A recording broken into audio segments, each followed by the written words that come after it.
আলাইকুম আমার প্রিয় আপু ভাইয়া ছোট ছোট সোনামণিরা সবাই কেমন আছেন? আশা করি সবাই ভালো আছেন। আমি তো এখন সবজি বাগানে এসেছি কিছু আলু নিতে। ছোট মাটির চুলাতে রান্না করব। আর আমার আজকের এই ভিডিওটা পুরো দেখার অনুরোধ করছি সবাইকে।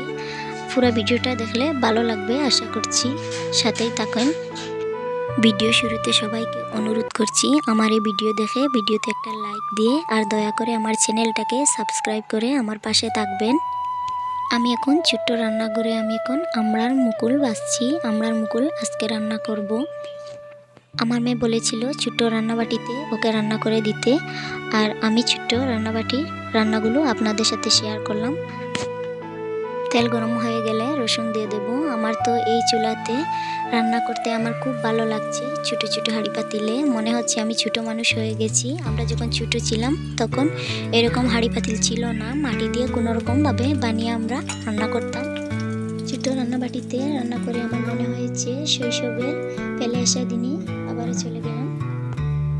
রসুনগুলো ভাজা ভাজা হয়ে গেছে, এখন আমি মুকুলগুলো দিয়ে দিচ্ছি।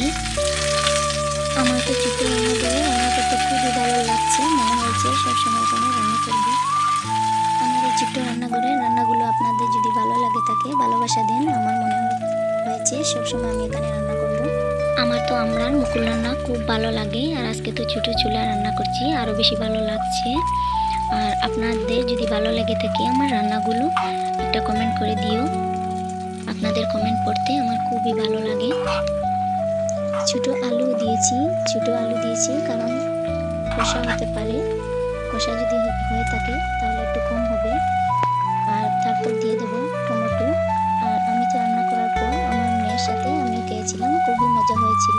আর আমার এই আমড়া গাছের মুকুল আমার খেতে খুবই ভালো লাগে, আমার পছন্দের খাবার। আর এতক্ষণ আমার সাথে কেউ আছেন কিনা জানি না, যদি থেকে থাকেন দয়া করে আমার ভিডিওতে একটা লাইক দিয়ে আর আমার চ্যানেলটাকে সাবস্ক্রাইব করে আমার পাশে থাকবেন। আর এতক্ষণ যারা ভিডিওতে ছিলেন অসংখ্য ধন্যবাদ আর ভালোবাসা আর দোয়া রইল। এখন আমি টমেটো দিয়ে ভালোভাবে নাড়াচাড়া করে নিচ্ছি। আর ছোটো চুলা তো একটু আগুন হয়, তাতে খুবই সময় লাগে। আর জানি না ক্যামেরাতে এই কড়াইটা এত বড় দেখাচ্ছে কেন, এই কড়াইটা খুব ছোট একটা কড়াই। এখন আমি হলুদ দিয়ে দিলাম, তারপর মরিচ দিয়ে দিলাম। আর এই যে হলুদের বাটি, মরিচের বাটি, এগুলো আমি কোনো রকম মাটি দিয়ে বানিয়েছিলাম। আমি মাটি দিয়ে এত সুন্দরভাবে বানাতে পারিনি। আর আমার এই রান্নাগুলো আপনারা যদি পছন্দ করে থাকেন আমি সবসময় এখানেই রান্না করব।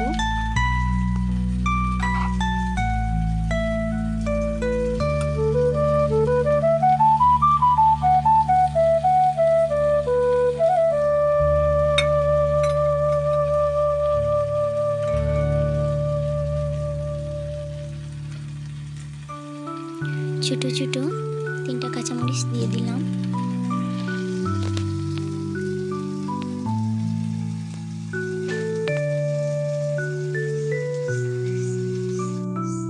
এখন একটু জল দিয়ে দেব, তার আগে অফ ক্যামেরাতে আর একটু জল দিয়ে দিয়েছিলাম।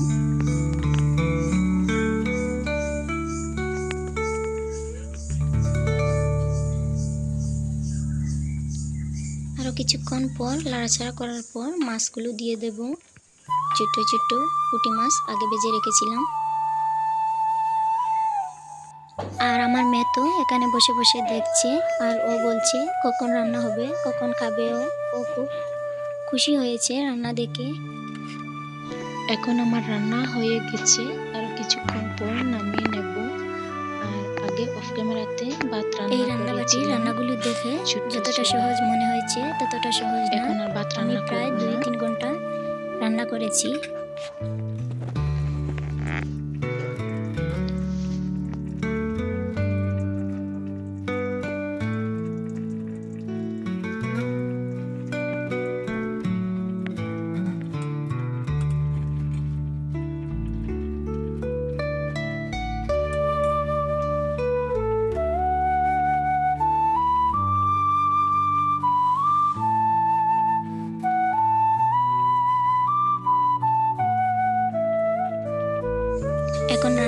গেছে, নামিয়ে নেব।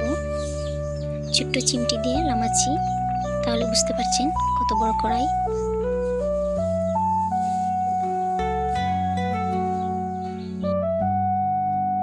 রান্না হয়ে গেছে, এখন নামিয়ে নিলাম। আর আমার মনে হয়েছে ছোট ছোট সোনামণিরা এই রান্নাগুলো দেখবে। দয়া করে আমার ভিডিওতে একটা লাইক দিয়ে আমার চ্যানেলটাকে সাবস্ক্রাইব করে আমার পাশে থাকবেন। আর আজকের ভিডিও এই পর্যন্ত, দেখা হবে পরবর্তী কোনো ভিডিওতে।